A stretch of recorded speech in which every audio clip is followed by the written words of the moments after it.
कि लोकतंत्र में अगर आप संवैधानिक संस्थाओं का धज्जियां उड़ाओ, आप कभी गवर्नर पर कभी एलजी पर पंजाब और दिल्ली में प्रश्न चिन्ह खड़े करने शुरू कर दो, मुख्यमंत्री धरने पर बैठ जाए, मुख्यमंत्री गवर्नर की चिट्ठियों का जवाब न दे और पब्लिकली बयानबाजी करें, विधानसभाओं का दुरुपयोग करके गलत टिप्पणियां करें।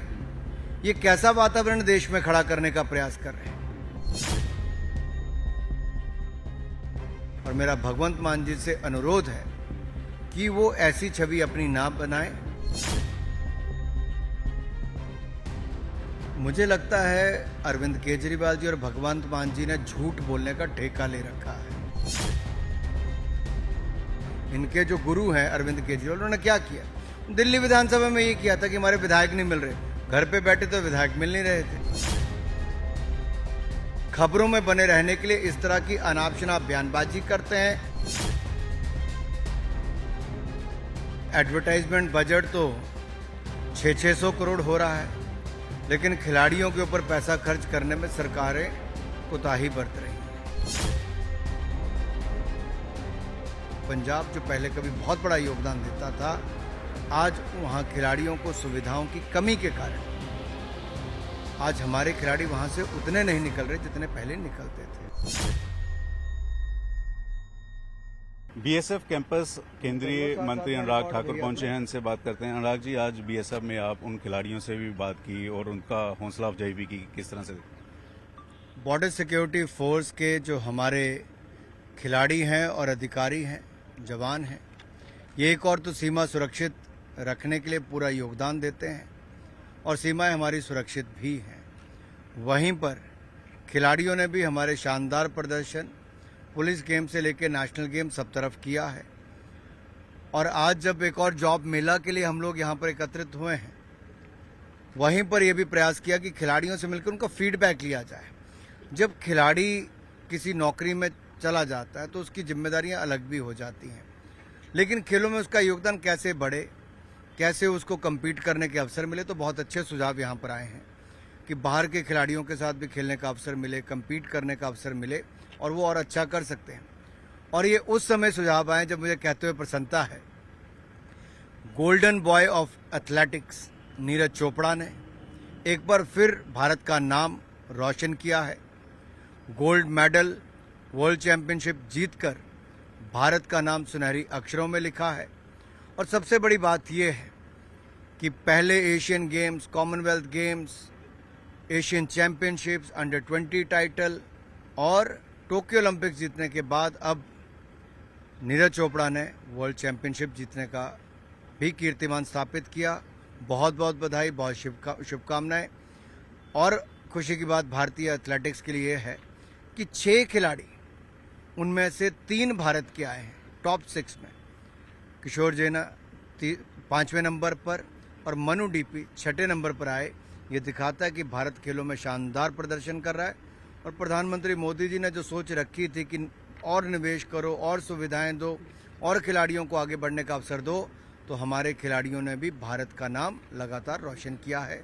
और पिछले 4-5 महीनों में अगर आप देखोगे तो एक के बाद दूसरी गेम में, चाहे रेसलिंग हो, शूटिंग हो, आर्चरी हो, अन्य गेम में हो, वहां पर भारत के खिलाड़ियों ने बहुत शानदार प्रदर्शन किया। और चेस में भी आपके सामने प्रज्ञानंदा ने जो किया है, ये दिखाता है कि भारत एक के बाद दूसरी गेम में बहुत अच्छा कर रहा है। नीरज चोपड़ा ने आज पूरे देश का एक बार फिर से मान हासिल करवाया। बात हुई आपकी उनसे, क्योंकि एक अलग तरह की खुशी है, इतिहास जो है उन्होंने आज रच दिया। मैं क्योंकि लगातार ट्रेवल ही कर रहा हूँ आपके सामने, सुबह चल के दिल्ली से आया, लेकिन बहुत बधाई, शुभकामनाएं। आज पूरा देश चाहता है कि नीरज से बात हो, लेकिन हम सब लोग आपके चैनल के माध्यम से नीरज चोपड़ा को बहुत बहुत बधाई, शुभकामनाएं। क्योंकि आप पंजाब की धरती पर आए हैं और यहाँ पर सरकार की तरफ से अब करवाया जा रहा है खेडां वतन पंजाब दियां।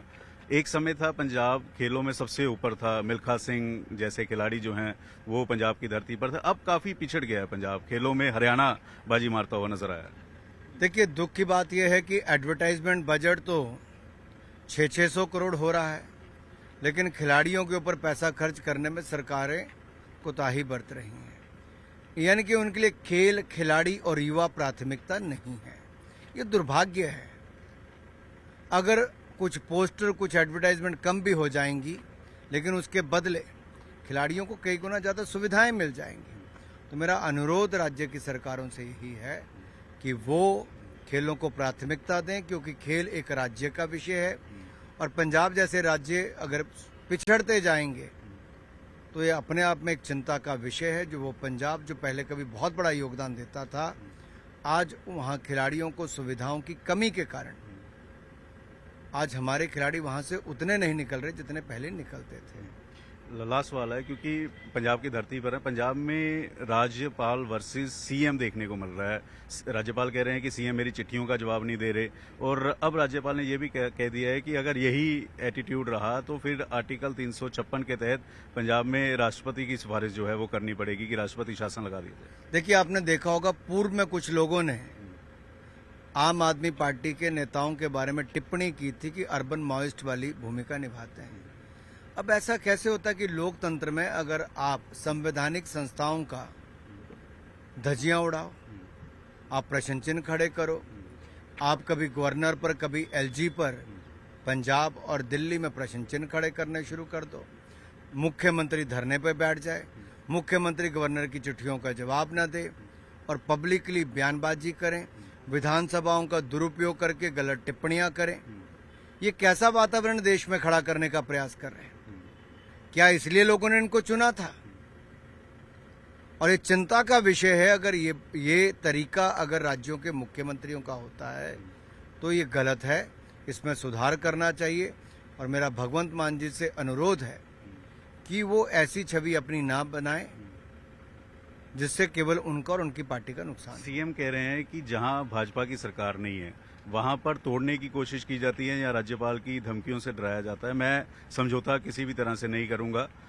किस तरह से आप देखते हैं, और आपको लगता है पंजाब राष्ट्रपति शासन की तरफ आगे बढ़ रहा है? मुझे लगता है अरविंद केजरीवाल जी और भगवंत मान जी ने झूठ बोलने का ठेका ले रखा है। आप मुझे बताइए, पंजाब और दिल्ली में किसी राजनीतिक दल के पास इतनी संख्या है कि किसी की सरकार तोड़ेगा, और हम सरकारें तोड़ने में विश्वास ही नहीं रखते। पर मैं फिर भी पूछता हूं इनसे, ये क्यों अपने आप ही एक बहाना बनाते हैं कि हमारी सरकार? इसने क्या किया? पिछले इनके जो गुरु हैं अरविंद केजरीवाल, उन्होंने क्या किया? दिल्ली विधानसभा में ये किया था कि हमारे विधायक नहीं मिल रहे, घर पे बैठे तो विधायक मिल नहीं रहे थे। पंजाब में भी ऑपरेशन लोटस के तहत विधानसभा का सेशन बुलाया गया। यही वो करते हैं जी। और ये जनता को इनका कामकाज का तरीका देखना चाहिए कि ये कैसे देश को गुमराह करते हैं, झूठ बोलते हैं, खबरों में बने रहने के लिए इस तरह की अनाप शनाप बयानबाजी करते हैं और मौके ढूंढते हैं कि कैसे गवर्नर्स या एलजी के ऊपर आरोप मढ़ सकें, बल्कि इनके अपने कामकाज में जो कमियां हैं उसमें सुधार नहीं लाते हैं। धन्यवाद। केंद्रीय मंत्री अनुराग ठाकुर सीधे तौर पर पंजाब सरकार और दिल्ली सरकार पर टिप्पणी कर रहे हैं कि जानबूझकर इस तरह का माहौल जो है वो बनाया जाता है। कैमरामैन सुखजिंदर के साथ पंकज पाई, न्यूज़ 18 मोहाली।